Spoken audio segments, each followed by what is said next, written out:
Hi friends, welcome back to my channel AnjaliVlogs. ఈరోజు మన video వచ్చేసి పులిహోర అండి. ఆ స్టైల్లో పులిహోర ఎలా చేయబోతున్నానని మీతో షేర్ చేస్తున్నాను. ముందుగా నేనైతే స్టవ్ పైన రైస్ పెట్టేశానండి. తర్వాత చింతపండు నానపెట్టాను వేడి నీళ్ళల్లో. ఇలా నానపెట్టడం వల్ల మనకి చింతపండు అనేది బాగా నానుతుందండి. అండ్ నెక్స్ట్ ఇలా ఘాట్లు పెట్టుకోవడం వల్ల పచ్చిమిర్చికి నూనెలో వేసిన వెంటనే చిటపట్లు ఆడకుండా ఉంటాయి అన్నమాట. ఇక్కడ నేను ఒక 50 గ్రాముల చింతపండు తీసుకున్నానండి. ఇప్పుడైతే మనం నానపెట్టిన చింతపండుని గుజ్జు తీసుకుంటున్నామండి. నేను ఇందాకలా నానపెట్టినప్పుడు వాటర్ ఉంటాయి కదా, మొత్తం వేయకూడదండి. జస్ట్ కొంచెం లైట్గా వేసుకుంటూ గుజ్జు తీసుకుంటూ ఉండాలి.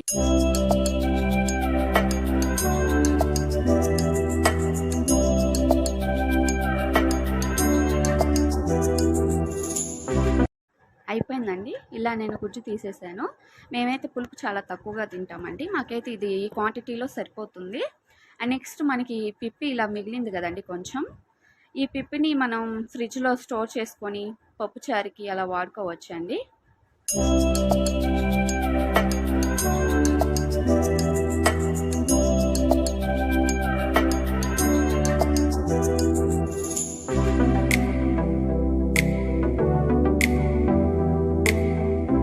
ఇంకా పులిహోర తాలింపు స్టార్ట్ చేద్దామండి.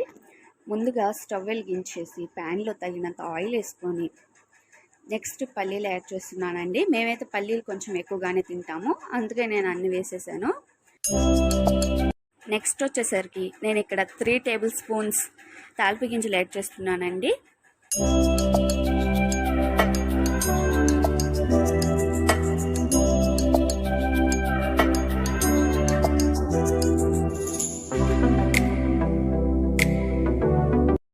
ఇవి కొంచెం దూరగా వేగేదాకా ఇలా కలుపుతూ ఉండాలండి.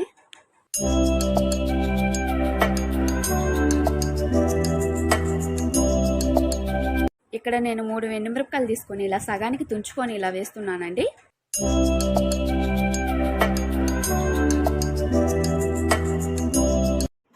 ఇక్కడ నేను 50 గ్రాముల పచ్చిమిర్చిని యాడ్ చేస్తున్నానండి. మేము కొంచెం కారం ఎక్కువగానే తింటాము.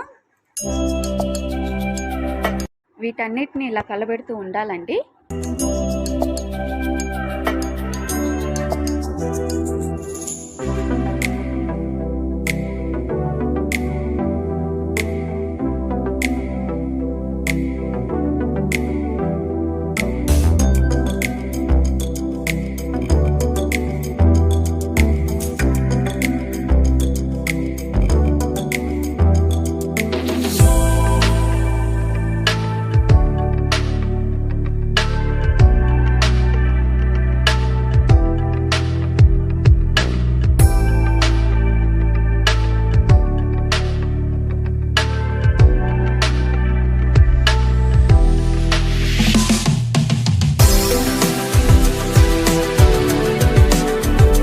ఇక్కడ కొంచెం నేను కరివేపాకు యాడ్ చేస్తున్నాను.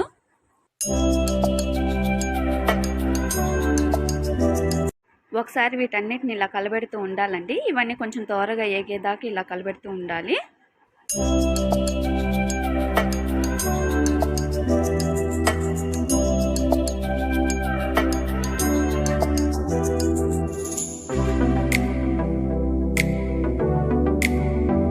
ఇక్కడ మీరు చూస్తున్నట్లయితే చాలా వరకు దూరగా ఏగిపోయాయండి. ఒకసారి చూడండి, ఇలా అన్నమాట.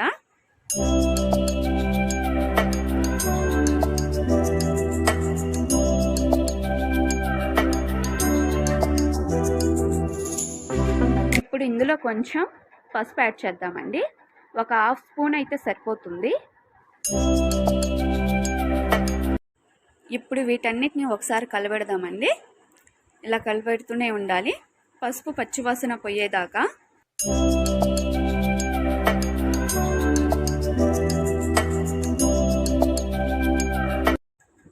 ఇలా పచ్చివాసన పోయాక చింతపండు గుజ్జుని ఇలా యాడ్ చేస్తున్నానండి. ఇలా యాడ్ చేశాక కలబెడుతూ ఉండాలండి, లేకపోతే అడుగంటేస్తుంది.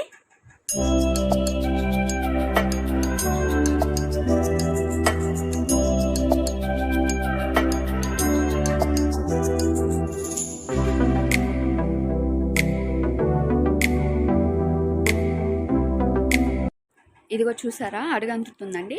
అందుకే మనం తిప్పుతూనే ఉండాలి గరిటెతో.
తాలింపు రెడీ అయిపోయిందండి. ఇంకా స్టవ్ ఆఫ్ చేద్దాం. ఇందాకలో ఉడికించుకున్న రైస్ ఇలా బౌల్లో వేసాక 1/2 స్పూన్ ఇలా సాల్ట్ యాడ్ చేస్తున్నానండి. నాకు చిన్నప్పుడు మా పెద్దవాళ్ళు చెప్పారండి, అన్నాన్ని అట్లా ఎగరేయకూడదని. అది గుర్తొచ్చేసి నేను వెంటనే గరిటె తీసుకొని మళ్ళీ తిప్పడం స్టార్ట్ చేశాను. రైస్ అయితే ఇంకా ఆరలేదండి. ఇంకా మనం తాలింపుని యాడ్ చేద్దాం. ఇక్కడ రైస్లోకి తీసుకుంటున్నానండి తాలింపుని. ఇప్పుడు ఇదంతా మొత్తం వేసాక రైస్ని బాగా కలిపెడుతూ ఉండాలండి.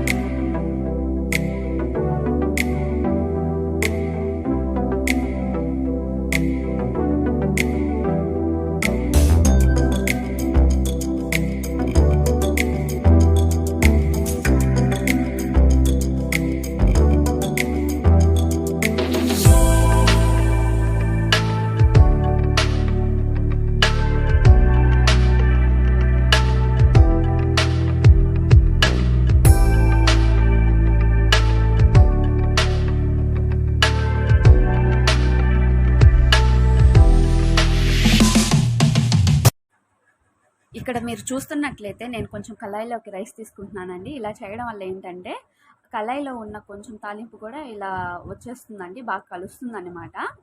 నెక్స్ట్ వచ్చేసి నేను చేత్తో కలపాలని ట్రై చేశానండి, కానీ ఇంకా రైస్ కాలుతూనే ఉంది. దానివల్ల నేను సరిగ్గా కలపలేకపోతున్నాను. కానీ పులిహోర అనేది చేత్తో కలిపితేనే చాలా బాగుంటుందండి, బాగా కలుస్తుంది కూడా.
ఇక్కడ మీరు చూస్తున్నట్లయితే మన పులిహోర ఆల్మోస్ట్ రెడీ అయిపోయిందండి.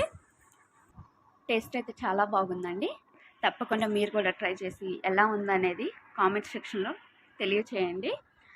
మీరు కనుక మన ఛానల్ని ఫస్ట్ టైం చూస్తున్నట్లయితే ప్లీజ్ సబ్స్క్రైబ్ చేసుకోండి అండ్ సపోర్ట్ చేయండి.